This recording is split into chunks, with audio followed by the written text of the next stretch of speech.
তোমরা কি আসছো? জি। তাহলে শুরু করব। জি ম্যাম। ভালো আছো সবাই? জি ম্যাম, আলহামদুলিল্লাহ। আপনি কেমন আছেন? হুম, আলহামদুলিল্লাহ। তোমরা গতকালকের পড়াগুলো কি একটু নিজেরা দেখছো? গতকালকে যেগুলো পড়ানো হলো? জি ম্যাম। আচ্ছা, গতকালকের পড়াগুলোর মধ্যে তোমাদের কালকে একজন ছেলে, নামটা শোনা হলো না, ও দেখি কার্ড নিতে গেছে। তো তোমাদেরকে আমি পরে চিন্তা করে দেখলাম, তোমাদেরকে তো এখন কার্ড দেওয়ার কথা তো বোধহয় না আমাদের, তাই না? তোমরা তো এখনো আসলে ঠিক ফোর্থ ইয়ারে আসো নাই। তোমাদেরকে বোধহয় কার্ড দেওয়ার কথা না আমাদের, কিন্তু তারপরেও আমি তোমাদের সুবিধার্থে তোমাদের আইটেম গুলোর ছবি এখানে দিয়ে দিব। এটা আপাতত আমার কাছে নাই, এটা নেওয়ার পরে আমি দিয়ে দিব তোমাদেরকে। ঠিক আছে? জি ম্যাম। ওটা দিলে যদি তোমাদের সুবিধা হয় তাহলে আমি দিয়ে দিব। আচ্ছা, আমি তাহলে গতকালের পড়াগুলোকে একটু রিক্যাপিচুলেট করব। জি ম্যাম, করেন। গতকাল যেটা শুরুতেই ছিল যে তোমাদের what are the responses to pathologic stimuli, এর মধ্যে ছিল সেলুলার অ্যাডাপ্টেশন, সেল ইনজুরি, তারপরে হচ্ছে তোমার intracellular accumulation, pathologic calcification, cellular aging. এর মধ্যে গতকালকে আমাদের শেষ হলো সেলুলার অ্যাডাপ্টেশন। সেলুলার অ্যাডাপ্টেশনের মধ্যে কি কি আছে? Hyperplasia, hypertrophy, atrophy, metaplasia. Hyperplasia কি? যেখানে একটা অর্গানের সাইজ ইনক্রিজ করবে, অর্গান বা টিস্যু। হাইপারপ্লাসিয়া বলছি অর্গানের সাইজ ইনক্রিজ করবে। হাইপারপ্লাসিয়া মানে হচ্ছে নাম্বার অফ সেল ইনক্রিজ করবে। হ্যাঁ, ঠিক আছে। এখানে আছে ফিজিওলজিক হাইপারপ্লাসিয়া, প্যাথোলজিক হাইপারপ্লাসিয়া। এরপরে হাইপারট্রফি, সেখানে size of the cell increase করার কারণে organ of the size of the organ increase করবে। সবগুলোর মধ্যেই ফিজিওলজিক্যাল এবং প্যাথোলজিক্যাল প্রতিটারই এক্সাম্পল আমরা খুব সুন্দরভাবে অবশ্যই পড়বো। Definition, types, example. এরপরে অ্যাট্রফি। অ্যাট্রফি কি? যেখানে সেল অর্গানের সাইজ কমে যাবে due to decrease in both number and size of the cell. এখানেও ফিজিওলজিক্যাল এবং প্যাথোলজিক্যাল অ্যাট্রফি দুইটাই আছে। তারপরে মেটাপ্লাসিয়া। মেটাপ্লাসিয়া কি হবে? এটা এক ধরনের চেঞ্জ যেখানে one kind of differentiated cell type is replaced by another another cell type, another differentiated cell type. এটা এপিথেলিয়াল হতে পারে, আবার মেসেনকাইমাল হতে পারে। এপিথেলিয়ালের মধ্যে স্কোয়ামাস টু কলামনার, আর একটা হচ্ছে কলামনার টু স্কোয়ামাস।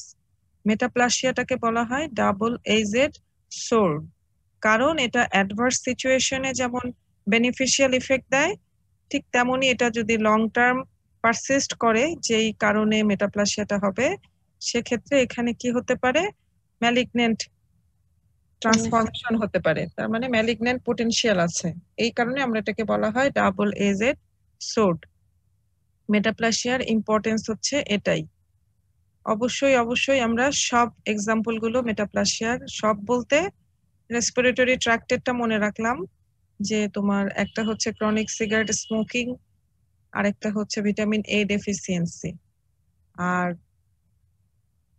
আমরা যখন সিস্টেমিক প্যাথোলজি পড়বো সেখানে দেখবা যে গল ব্লাডারে আমরা অনেক সময় জিজ্ঞেস করি যে অ্যাপেন্ডিক্সে কি কি ডিজিজ হয়, একইভাবে জিজ্ঞেস করি যে গল ব্লাডারে কি কি ডিজিজ হয়। সেখানে আসবে যে গল ব্লাডারের নর্মাল লাইনিং হচ্ছে কলামনার এপিথেলিয়াম, কিন্তু সেখানে স্কোয়ামাস সেল কার্সিনোমাও হতে পারে। তাহলে স্বভাবতই কোশ্চেন আসবে যে এখানকার লাইনিং কলামনার এপিথেলিয়াম, তাহলে কেন এখানে স্কোয়ামাস সেল কার্সিনোমা হবে? এখানে স্কোয়ামাস সেল কার্সিনোমা হতে পারে তখনই যখন এই যে ওখানে লং টাইম ধরে যদি গল স্টোন থেকে থাকে, তখন সেখানকার কলামনার এপিথেলিয়াম মেটাপ্লাস্টিক চেঞ্জ হয়ে স্কোয়ামাস এপিথেলিয়ামে কনভার্ট হয়ে যাবে, এবং সেক্ষেত্রে সেখানে স্কোয়ামাস সেল কার্সিনোমা হতে পারে। আমি ক্লিয়ার তো? জি ম্যাডাম। আজকে আমরা শুরু করব সেল ইনজুরি। আর তোমাদেরকে যেটা বলে আসছে অবশ্যই সবগুলোরই ডেফিনেশন লাগবে। What is cellular adaptation, what is hypertrophy, hyperplasia, metaplasia, atrophy, সবগুলো লাগবে। ঠিক একইভাবে হোয়াট ইজ সেল ইনজুরি এটাও লাগবে, ডেফিনেশন অবশ্যই লাগবে for both viva and written. Viva শুরুই হবে what is cell injury, what is cellular adaptation, এভাবে শুরু হতে পারে। সেল ইনজুরি কি জিনিস এটা ডেফিনেশন এখানে উপরে যেটা দেয়া আছে, if the limit of adaptive responses are exceeded or if the cells are exposed to or if cells are exposed to injurious agents or stress, deprived of essential nutrients or compromised by mutations, a sequence of events follows that is termed cell injury. আমি তোমাদেরকে lecture mail করব না, তোমরা যদি বলো তাহলে আমি লেকচারটাকে আরেকটু স্লো করতে পারি। আমি যে ইম্পর্টেন্ট পয়েন্ট গুলো বলবো, যেমন এখানকার মধ্যে উপরের পোর্শন যেটা আছে সেটা তোমাদের লাগবে, তোমরা বইয়েও পাবে। তারপরেও যদি তোমরা চাও লিখে নিতে পারো, আমাকে তোমরা যদি এটা জানাও তাহলে আমি সেইভাবে ক্লাসটা নিব। আমি ক্লিয়ার? জি ম্যাম। তোমরা যদি চাও লিখে নিতে পারো। ক্লাসে যখন আমাদের এমনি ক্লাস হয়, ক্লাসে সবাই সাধারণত যেটা করে আমি অনেককে লিখতে দেখি। ঠিক আছে, তাহলে উপরের যে ডেফিনেশন আছে এখানে তোমাদের সেই জিনিসটা লাগবে, মুখস্থ লাগবে। ঠিক আছে, আমি সেল ইনজুরি এর আগে তোমাদেরকে বলছি, যখন একটা অ্যাডভার্স সিচুয়েশনে সেল পড়বে সেই সিচুয়েশনে সে প্রথমে অ্যাডাপশন করার চেষ্টা করবে। অ্যাডাপশন করার চেষ্টা করতে যে প্রথমে হয়তো তোমার সেলুলার অ্যাডাপ্টেশন যেগুলো সেগুলো হলো, কিন্তু যদি তোমার ইনজুরিটা পারসিস্ট করে যায় অথবা এটা শুরু থেকে এত বেশি হয় যে তোমার আর অ্যাডাপ্টেশনের কোনো স্কোপ থাকে না, সেক্ষেত্রে তোমার সেলুলার ইনজুরি হয়ে যাবে। অথবা কোনো কারণে যেগুলো সেলের এসেনশিয়াল নিউট্রিয়েন্টস সেগুলো যদি না পাওয়া যায়, অথবা কোনো কারণে যদি সেলের মধ্যে মিউটেশন হয়, সেই ক্ষেত্রে যে সিকোয়েন্স অফ ইভেন্টস গুলো হবে এগুলোকে আমরা সেল ইনজুরি বলছি। Sell injury is reversible up to a certain point, এটাও তোমাদের গতকালকেই বলা। সেলে যে চেঞ্জ গুলো হবে এই চেঞ্জ গুলো রিভার্সিবল। রিভার্সিবল মানে কি, the changes can reverse back to normal position, এটা একটা সার্টেন পয়েন্ট পর্যন্ত এটা রিভার্স করতে পারে। বাট ইফ দ্য স্টিমুলাস পারসিস্টস, যদি সেটা থেকে যায় অথবা শুরু থেকে এত বেশি সিভিয়ার হয়, the cell suffers irreversible cell injury and ultimately cell death. Cell death is the ultimate result of cell injury. তাহলে কি হলো, সেলের উপরে যদি কোনো স্টিমুলাস প্রথম দেয়া হয় সেটা up to a certain point it is reversible, কিন্তু যদি স্টিমুলাস পারসিস্ট করে অথবা from the very beginning it is severe enough, then the cell suffers irreversible cell injury and cell death. Cell যে ডেথ হয় এটা দুইটা প্রিন্সিপাল পাথওয়ে আছে, একটা হতে পারে নেক্রোসিস আর একটা হতে পারে অ্যাপোপ্টোসিস। কিছু কিছু ক্ষেত্রে অ্যাপোপ্টোসিস হয়, ম্যাক্সিমাম ক্ষেত্রেই নেক্রোসিস হয়। এটা আমরা পরে পড়বো, ডিটেইলস পড়তে হবে, নেক্রোসিস ডিটেইলস পড়তে হবে। কজেস অফ সেল ইনজুরি বইয়ে যদি দেখো তাহলে এটা পাবে, এটা একটা প্যারা আছে সেখানে সুন্দরভাবে দেয়া আছে যে সেল ইনজুরি কি কি কারণে হতে পারে। একটা হচ্ছে যে নরমালি তো সব সেলেরই অক্সিজেন লাগে, কোনো কারণে যদি অক্সিজেন ডিপ্রাইভেশন হয় সেক্ষেত্রে সেল ইনজুরি হবে। কোনো physical agents, chemical agents and drugs, কোনো ইনফেকশাস এজেন্টস, কোনো ইমিউনোলজিক রিয়াকশন, ইমিউনোলজিক কিছু ডিজিজ আছে না, অটো ইমিউন ডিজিজ, এই ধরনের ডিজিজ গুলো, কোনো কারণে যদি কোনো জেনেটিক ডিঅ্যারেঞ্জমেন্ট থাকে, কনজেনিটাল ডিজিজ নিয়ে যারা জন্মগ্রহণ করে সেখানে জেনেটিক ডিঅ্যারেঞ্জমেন্ট হয়, নিউট্রিশনাল ইমব্যালেন্স যদি হয় সেই ক্ষেত্রে সেল ইনজুরি হবে। তো নাম্বার 1 আমরা পড়লাম অক্সিজেন ডিপ্রাইভেশন। কি কি কারণে অক্সিজেন ডিপ্রাইভেশন, এটাকে কি বলে, হাইপোক্সিয়া, তাই না? যে যদি অক্সিজেন সাপ্লাইটা কমে যায় সেটাকে আমরা তখন বলি হাইপোক্সিয়া, অক্সিজেন কনসেন্ট্রেশন সেলে কমে যাচ্ছে, হাইপোক্সিক সিচুয়েশন। কি কি কারণে হতে পারে, যদি কোনো কারণে ব্লাড ফ্লো রিডিউসড করে এটাকে বলে ischaemia. inadequate oxygenation of blood due to cardiorespiratory failure, decreased oxygen carrying capacity of blood, কোন ক্ষেত্রে হতে পারে এটা, যেমন যদি কারো অ্যানিমিয়া থাকে, সিভিয়ার অ্যানিমিয়া থাকে, or carbon monoxide poisoning, or কোনো কারণে যদি অ্যাকিউট ব্লাড লস হয় বা ক্রনিক ব্লাড লস হয়, সেই ক্ষেত্রে oxygen carrying capacity of blood decreased হবে। এগুলো লাগবে, এটা রিটেন কোশ্চেন হতে পারে। ফিজিক্যাল এজেন্টস এর কারণে সেলুলার ইনজুরি হতে পারে। কি কি ফিজিক্যাল এজেন্টস, যেমন mechanical trauma, extremes of temperature, খুব বেশি ঠান্ডাও সেলের জন্য খারাপ, আবার অনেক বেশি টেম্পারেচার, অনেক বেশি গরম, আগুনের উপরে হাতটা নিয়ে দেখবা। Sudden change in atmospheric pressure, atmospheric প্রেসারে যদি সাডেন চেঞ্জ হয়, যদি হঠাৎ করে অনেক বেড়ে যায় অথবা হঠাৎ করে কমে যায়, তাহলেও সেলুলার ইনজুরি হতে পারে। Radiation, electric shock. Chemical agents and drugs. Simple chemicals such as glucose or salt in hypertonic concentration.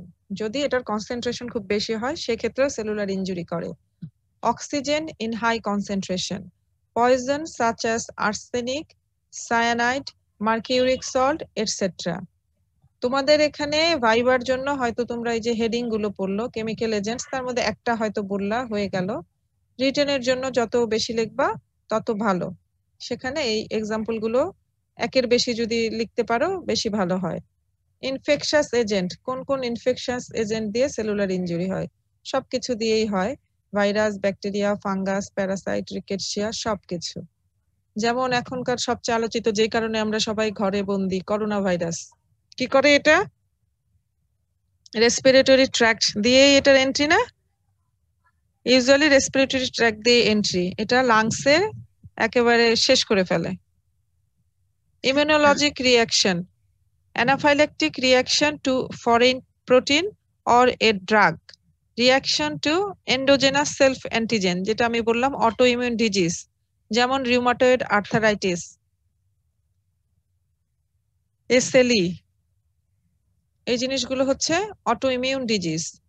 Genetic derangement, Down syndrome, তোমরা নিশ্চয়ই জেনে আসছো ডাউন সিনড্রোম সম্বন্ধে। Sickle cell anaemia, inborn error of metabolism, কিছু inborn error of metabolism থাকে, সেই ক্ষেত্রেও হতে পারে।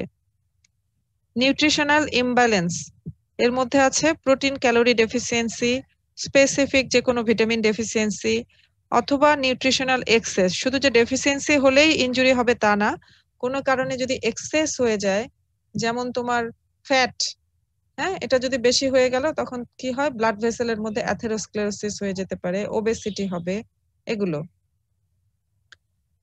এখন যেগুলো বলছি এগুলো বুঝো, এগুলো থেকে হয়তো ছোট ছোট কোনো ভাইভা কোশ্চেন হলে হতে পারে, এগুলো রিটেনের জন্য না। যে সেল ইনজুরি যে হয়, এই সেল ইনজুরির মেকানিজম গুলো কি কি? আমার লেকচারেও এই জিনিসগুলো খুব সুন্দরভাবে সাজানো নাই। Molecular mechanisms responsible for cell injury and death, cell death are complex. Cellular components damaged by injurious stimuli. এই যে ইনজুরি গুলো হয় সেলে, সেই ইনজুরি গুলোর কারণে কোন কোন সেলুলার কম্পোনেন্টস ড্যামেজ হয়? Mitochondria, cell membrane, machinery of protein synthesis and packaging, DNA, এই জিনিসগুলো ড্যামেজ হয়। এবং এটিপি ডিপ্লেশন হয়। মাইটোকন্ড্রিয়া যে এটিপি, সেই এটিপিটা ডিপ্লেশন হয়, এবং যার কারণেই সাধারণত আলটিমেটলি নেক্রোসিস, সেল ডেথ হয়, যে নেক্রোটিক সেল ডেথ হয় এই এটিপি ডিপ্লেশনের কারণে। তো এটিপি ডিপ্লেশনের আগে জানতে হবে যে এটিপি প্রোডাকশন হয় কিভাবে। ATP produces by two pathways, একটা হচ্ছে অক্সিডেটিভ ফসফোরাইলেশন অফ এডিপি, আর একটা হচ্ছে গ্লাইকোলাইটিক পাথওয়ে। এগুলো মনে হয় আমরা পড়ে আসছি বায়োকেমিস্ট্রিতে। জি ম্যাম। তাহলে তো তোমাদের এগুলো জানা। কি কি কারণে এটিপি ডিপ্লেশন হতে পারে? একটা হচ্ছে reduced supply of oxygen and nutrients, mitochondrial damage, কিছু টক্সিনের কারণে হতে পারে।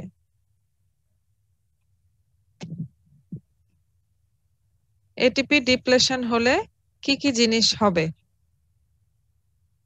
এটা তোমাদের একটু একটু লাগবে। হ্যাঁ, এই ছবিটা জাস্ট একটু জেনে রাখলেই হবে যে কোনো কারণে ইসকেমিয়া হলো, অক্সিডেটিভ ফসফোরাইলেশন কমে গেল, এটিপি প্রোডাকশন কমে গেল। এটিপি প্রোডাকশন যদি কমে যায় তাহলে কোন কোন জায়গায় এটা এফেক্ট করবে?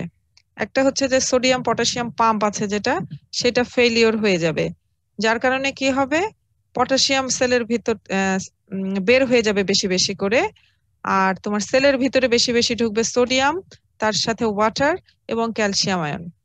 এই ভিতরে ইনফ্লাক্স হওয়ার কারণে কি হবে, আলটিমেটলি এন্ডোপ্লাজমিক রেটিকুলার সোয়েলিং হবে, সেলুলার সোয়েলিং হবে, সেলের যে মাইক্রোভিলাই থাকে, এই যে ছবির মধ্যে আছে মাইক্রোভিলাই, সেই জিনিসগুলো লস হয়ে যাবে, এবং ব্লেব, ব্লেব মানে তোমাদের কি বলবো, ওই যে আগুনে পুড়ে গেলে ফোসকা পড়ে যেরকম, ঠিক সেরকম ব্লেব ফর্মেশন হয়। আরেকটা কি হবে, আরেকদিকে এটিপি কমে যাওয়ার ফলে অ্যানারোবিক গ্লাইকোলাইসিস বেশি বেশি হবে, যার কারণে এটা আমরা জানি যে অ্যানারোবিক গ্লাইকোলাইসিস হলে ল্যাকটিক অ্যাসিডোসিস হয়। অ্যাসিডোসিস হলে কি হবে, পিএইচ কমে যাবে, নিউক্লিয়ার ক্রোমাটিন গুলো ক্লাম্পিং হয়ে যাবে। আরেকদিকে কি হবে, রাইবোজোম ডিটাচমেন্ট হবে, যার কারণে প্রোটিন সিনথেসিস কমে যাবে। আরেকটা হচ্ছে মাইটোকন্ড্রিয়াল ড্যামেজও হতে পারে। এই জিনিসগুলো খুব বেশি লাগবে না, ঠিক আছে? এই জিনিসগুলো খুব বেশি লাগবে না, আমার ঠিক মনে নাই এখান থেকে রিটেন কোয়েশ্চেন কেমন আসে। ভাইবার জন্য এগুলো খুব একটা লাগে না, ভাইবার জন্য এই জিনিসগুলো খুব বেশি লাগবে না। আচ্ছা, আমি একটু তোমাদের কোশ্চেন গুলো দেখবো, এই জিনিসগুলো রিটেন আসে নাকি। যদি আসে তাহলে আমি তোমাদেরকে এই জিনিসগুলো পড়াবো, আর না হলে আমি এগুলো স্কিপ করে গেলাম, কারণ এই জায়গাগুলো খুবই বাজে, এগুলো পড়তেও ভালো লাগে না, এগুলো পড়াতে গেলেও দেখবা যে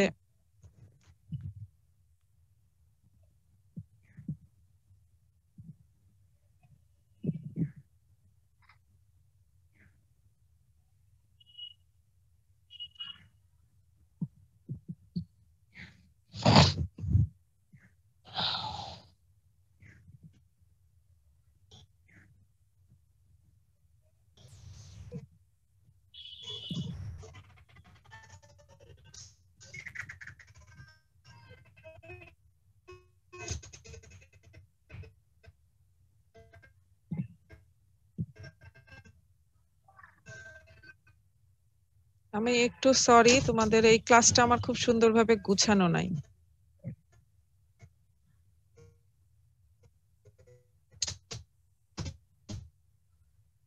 ফ্রি রেডিক্যাল ইনজুরি এই জায়গাটা লাগবে। হ্যাঁ, এখান থেকে আমি তোমাদেরকে একটু বলি, এখান থেকে না আরেকটু আগে,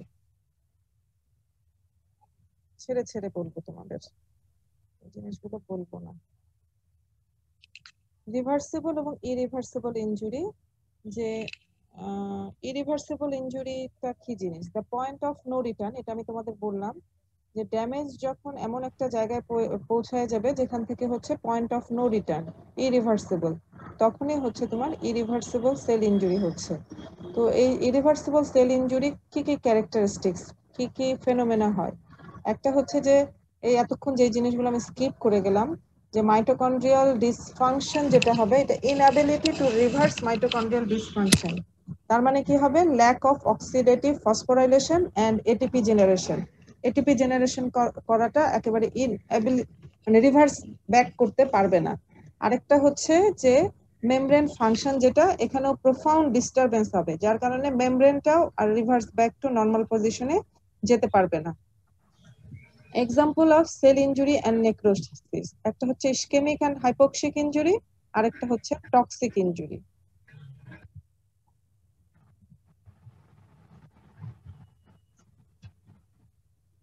না, এই জায়গাগুলো বাদ দিয়ে যাই, এগুলো লাগবে না তোমাদের।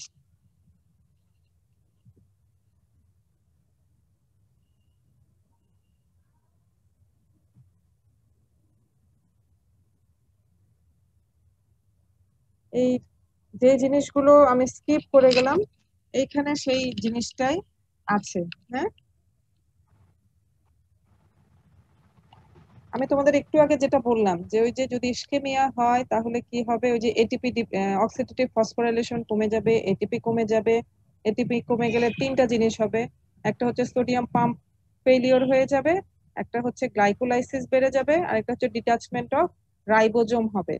হ্যাঁ, তিনটার কারণে কি হচ্ছে, একটা হচ্ছে তোমার ওই যে সেলুলার সোয়েলিং, ব্লেবস ফর্মেশন বললাম, এই জিনিসগুলোই হচ্ছে রিভার্সিবল সেল ইনজুরি। আমরা একটু পরে পড়বো যে তোমার মরফোলজিক চেঞ্জ কি হয়, এই সেলুলার সোয়েলিং যেটা সেটাই হয়। এখন এরপরে যেটা পড়লাম যে আমরা ওই যে গ্লাইকোলাইসিস বেড়ে যাচ্ছে, যার কারণে কি হচ্ছে তোমার ল্যাকটিক অ্যাসিডোসিস হচ্ছে, পিএইচ কমে যাচ্ছে, যার কারণে ক্লাম্পিং অফ নিউক্লিয়ার ক্রোমাটিন হচ্ছে, আরেকদিকে ডিটাচমেন্ট অফ রাইবোজোম হওয়ার কারণে প্রোটিন সিনথেসিস কমে যাচ্ছে, প্রোটিন সিনথেসিস কমে গেলে লিপিড ডিপোজিশন হচ্ছে, আর এদিকে নিউক্লিয়ার ক্রোমাটিন ক্লাম্পিং করার ফলে কি হবে, পিএইচটা কমে যাচ্ছে এবং intracellular release of lysosomal enzymes হচ্ছে, মানে আলটিমেটলি সেল ডেথ হয়ে যাচ্ছে। এই জিনিসটা যখন ইসকেমিয়াটা পারসিস্ট করবে সার্টেন পয়েন্ট পর্যন্ত তোমার এটা রিভার্সিবল থাকবে, এরপরে যখন ইরিভার্সিবল হয়ে যাবে তখন আমরা জানি লাইসোজোমাল এনজাইম গুলো যদি রিলিজ হয়ে যায় তাহলে এগুলো সেলের যে জিনিসগুলো আছে সেগুলোকেই ডাইজেস্ট করে ফেলে। জানি না আমরা এটা, জানি তো নাকি? জি জি ম্যাম। ম্যাডাম। তোমাদের একটু রেসপন্স পেলে ভালো হয়। তাহলে আলটিমেটলি ইরিভার্সিবল সেল ইনজুরি হয়ে যাচ্ছে, ঠিক আছে? এখানে ওই জিনিসগুলোই বলা, এর আগে যেটা বললাম যে inability to reverse mitochondrial dysfunction even after resolution of original injury, মানে ইনজুরি এত বেশি হয়ে গেছে, যখন আমি ইনজুরিয়াস স্টিমুলাসটাকে উইথড্র করে নিলাম কিন্তু তারপরেও এটা আর নর্মাল অবস্থায় ফিরতে পারলো না। একটা হচ্ছে ওই যে এটিপি ডিপ্লেশন যেটা হচ্ছিল, অক্সিডেটিভ ফসফোরিলেশন কমে গেল, সেটাও রিভার্স ব্যাক করলো না। আরেকটা হলো যে মেমব্রেন ফাংশনে যে ডিস্টারবেন্স হলো সেটাও আর নর্মাল ফাংশনে আসলো না। ইসকেমিয়া রিপারফিউশন ইনজুরি, এটা হচ্ছে খুব ভালো পারলে হয়তো ধরা হতে পারে যে কোথাও যদি ইসকেমিয়া হয় বা ইসকেমিক টিস্যু হয়, এখানে যদি রেস্টোরেশন অফ ব্লাড ফ্লো করা হয়, it can promote recovery of cells if they are reversibly injured. ঠিক আছে, যে ইসকেমিক টিস্যু সেখানে রিভার্সিবল ইনজুরি হয়ে গেছে, সেখানে যদি আমি ব্লাড ফ্লোটা আবার নর্মাল ব্লাড ফ্লোটা রেস্টোরেশন করি তাহলে হয়তো এটা রিকভারি হয়ে যেতে পারে। কিন্তু এটা প্যারাডক্সিক্যালি কি করতে পারে, ইনজুরিটাকে আবার বাড়াতেও পারে, আবার সেল ডেথও করে ফেলতে পারে। As a consequence, reperfused tissue may sustain loss of cell in addition to the cells that are irreversibly damaged at the end of ischemia. This process is called ischemia reperfusion injury. ঠিক আছে, তাহলে ischemic tissue এখানে যদি আমরা restoration of blood flow করি তাহলে কোনো কোনো সময় এখানে রিকভারি তো হয়, কিন্তু তার সাথে মাঝে মাঝে ইনজুরিটাকে এক্সাজারেট করে এবং সেল ডেথ হয়ে যায়। এটাকেই বলা হয় ইসকেমিয়া রিপারফিউশন ইনজুরি। মেকানিজমে আর গেলাম না, মেমব্রেন ড্যামেজ এটা তো গেলাম না।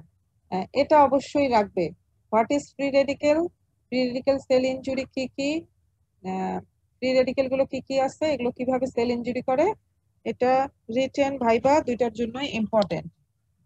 Free radical induced cell injury is an important, আচ্ছা এখানে ইম্পর্টেন্ট এর 10 পাত গেছে, mechanism of cell damage in many pathologic conditions such as chemical and radiation injury, ischemia reperfusion injury। এই যে ischemia reperfusion injury যেটা পড়লাম সেখানে কেন হয়, এখানে ফ্রি রেডিক্যাল জেনারেশন হয়, cellular ageing, microbial killing by phagocytes, এই ক্ষেত্রগুলোতে ফ্রি রেডিক্যাল প্রোডাকশন হয় যার মাধ্যমে সেল ইনজুরি হয়। What is free radical? Free radicals are chemical species that have a single unpaired electron in an outer orbit. ঠিক আছে, definition অবশ্যই লাগবে। What is free radical? Free radical গুলো হলো chemical species that have a single unpaired electron in an outer orbit. Unpaired electrons are highly reactive, attack and modify, এই জিনিসগুলো আর মুখস্থ লাগবে না, প্রথমটা মুখস্থ লাগবে।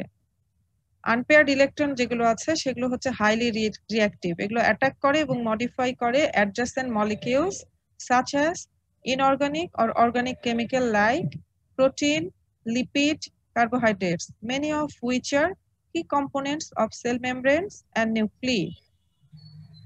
Free radical initiates autocatalytic reaction whereby molecules with which they react are themselves converted into free radicals, thus propagate the chain of damage.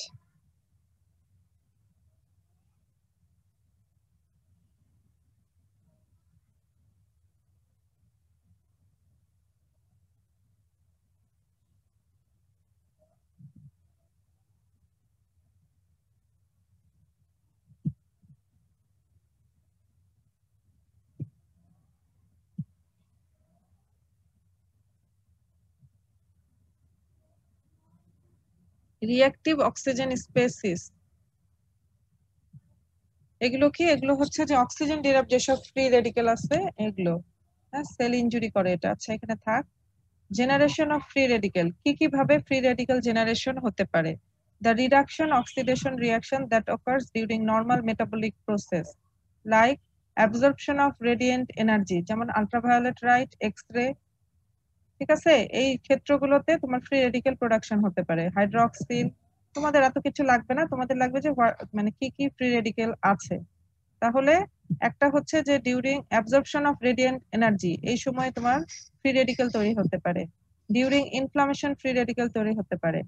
Enzymatic metabolism of exogenous chemicals or drugs, যেমন carbon tetrachloride থেকে carbon trichloride, এটাও একটা হচ্ছে তোমার free radical. Transition metals, copper, iron, which donate or accept free electron during intracellular reaction and catalyze free radical formation. Nitric oxide is converted to form reactive peroxynitrite anion. আচ্ছা, pathologic effect free radical কি কি করতে পারে? তাহলে আমি অনেক কিছু বললাম, এত কিছু দরকার নাই, তোমাদের এখানে জানতে হবে what is free radical and what are the free radicals, কি কি ফ্রি রেডিক্যাল আছে। ফ্রি রেডিক্যাল রিমুভাল কিভাবে হয়? আমাদের শরীরে ফ্রি রেডিক্যাল কিন্তু জেনারেশন হচ্ছে, কিন্তু ফ্রি রেডিক্যাল ইনডিউস ইনজুরি তো সবসময় হচ্ছে না। এগুলো কি কিভাবে রিমুভ করা যায়? একটা হচ্ছে স্পন্টেনিয়াসলি ডিকে হয়ে যায়।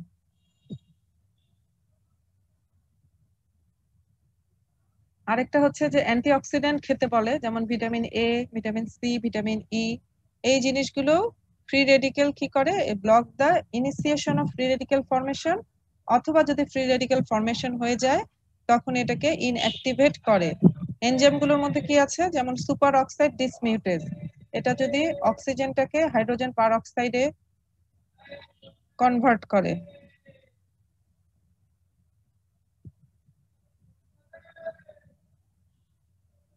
আজকের ক্লাসটা আমি ভালো নিতে পারলাম না, ঠিক আছে? তাহলে ফ্রি রেডিক্যাল থেকে তোমাদের লাগবে হচ্ছে যে হোয়াট ইজ ফ্রি রেডিক্যাল, কি কি ফ্রি রেডিক্যাল আছে, আর ফ্রি রেডিক্যাল রিমুভাল হয় কি কি ভাবে। এখানে আছে ফ্রি রেডিক্যাল তোমার যে ইনজুরি গুলো করে কি কি প্যাথোলজিক ইফেক্ট হয়।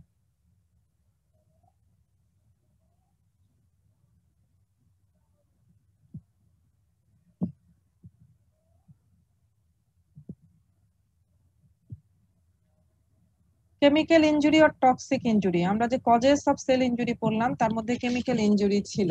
হ্যাঁ, কেমিক্যাল ইনজুরি তোমাদের বোধহয় খুব একটা লাগে না।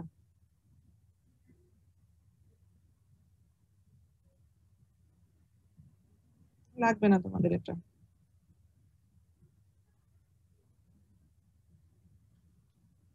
আচ্ছা, এখানে আমি চলে যাই morphological types of cell injury. আচ্ছা, আরেকটা কথা বলে নেই, আগামী কালকে মনে হয় ক্লাস নিতে পারবো না। আগামী কালকে তোমাদের ফার্মাকোলজি ক্লাস কয়টায় আছে?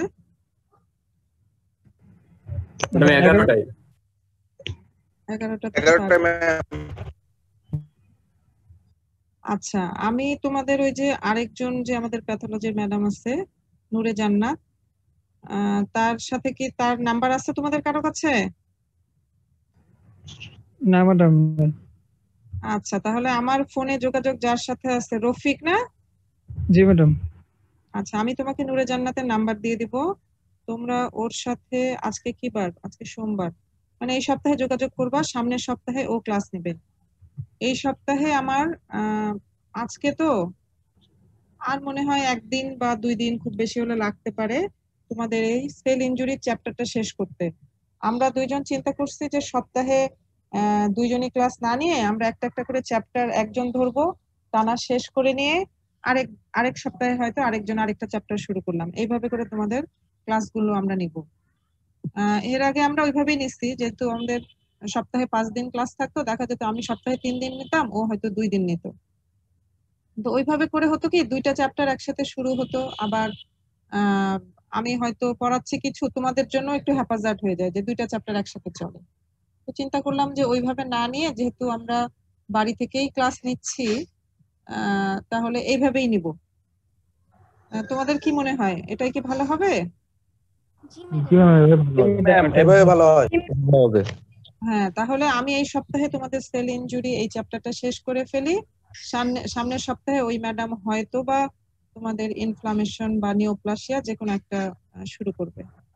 হয়তো নিওপ্লাসিয়া করতে পারে আগে, অথবা ওটাও করতে পারে। ঠিক আছে, তো আমি রফিককে নাম্বার দিয়ে দিব। রফিক, তুমি যোগাযোগ করে নেবে ওই ম্যাডামের সাথে যে উনি কোন সময়টা ক্লাস নেবে।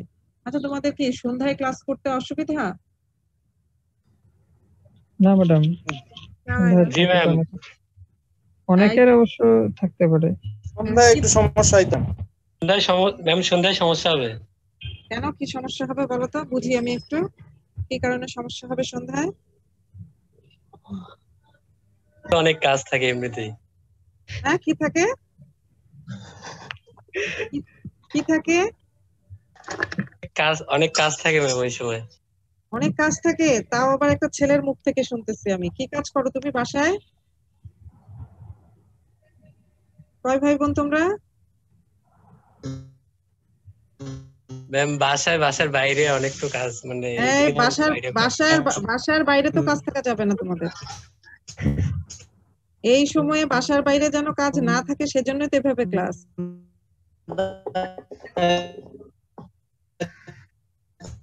আচ্ছা, যাই হোক, আমি তোমার কথা শুনতে পাচ্ছি না। আমি তোমাদের ক্লাস নেব এই সময়ে।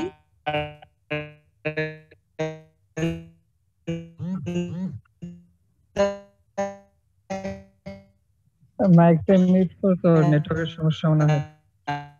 আচ্ছা, আমারটা তোমাদের শুনতে কি কোনো অসুবিধা হয়? আমার নেটওয়ার্ক না ম্যাম, না, আপনার কথা ঠিক আছে, ক্লিয়ার ম্যাম। আচ্ছা, ঠিক আছে। আমি তোমাদের ক্লাস এরকম সকালেই নিব। হ্যাঁ, সকাল 9টা থেকে 10টায় আমি ক্লাস নিব। এখন ওই ম্যাডামের কি করবে এটা তোমাদের ওর সাথে কথা বলে ঠিক করে নিতে হবে। ও কালকে আমি যখন বললাম, ও বললো যে আর কি, যে সন্ধ্যায় নিতে পারলে ভালো হতো, সকালবেলা তো একটু সমস্যা। তো যাই হোক, দেখো তোমাদের সমস্যা হলে সকালে নিলে ম্যাম মাথা একটু ফ্রেশ থাকে, মানে বোঝা যায় ভালো।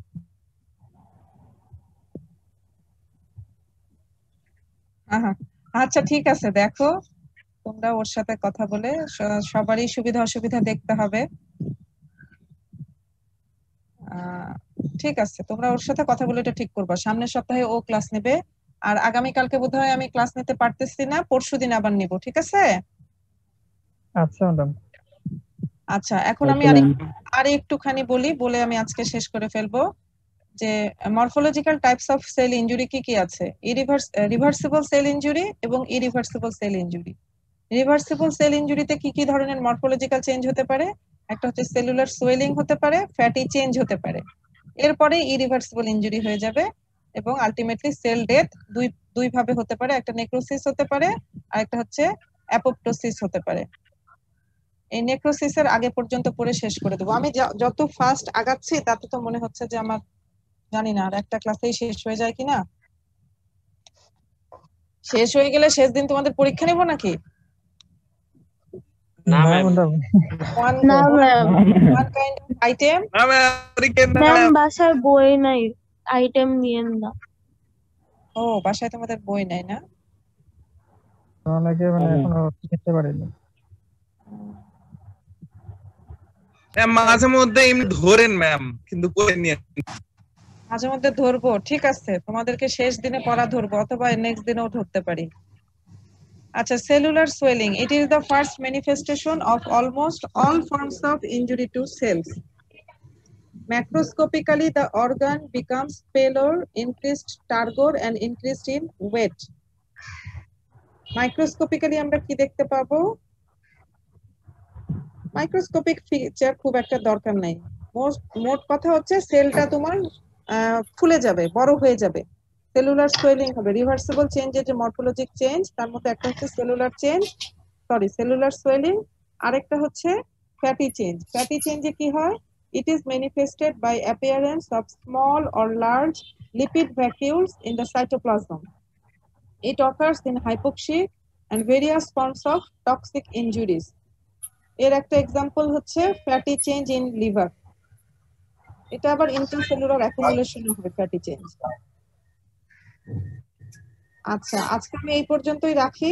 নেক্সট দিনে আমরা নেক্রোসিস পড়বো এবং পড়া ধরবো। ঠিক আছে? নেক্রোসিস খুব ইম্পর্টেন্ট। ম্যাম ইনশাআল্লাহ খুব বেশি আর বাকি নাই, 2টা ক্লাসে আমার হয়ে যাবে ইনশাআল্লাহ। আমি বৃহস্পতিবারে শেষ করে ফেলবো।